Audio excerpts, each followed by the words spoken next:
Hola, bona tarda! Quines ganes de veure'ns, encara que sigui així, de manera telemàtica. Bé, jo us volia comentar una activitat que vam començar a fer a la Biblioteca Central just abans, uns dies que ens haguéssim de quedar a casa per la Covid-19. Es tracta del Pim Pam Conte.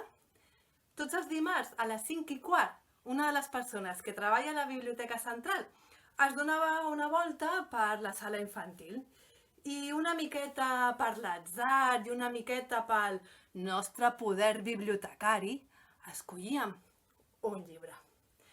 Aquest llibre el llegíem davant de tots els nens i totes les nenes que el volguessin escoltar. Doncs això tracta Pim Pam Conte, de passar una bona estona al voltant d'un bon llibre, llegint-lo i explicant-lo de la mateixa manera que ho feu vosaltres als vostres fills, amb tot el carinyo i amb tot l'amor.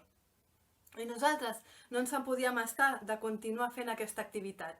Per això us esperem tots els dimarts a les 5:15 a les nostres xarxes socials. Us hi esperem. Adeu!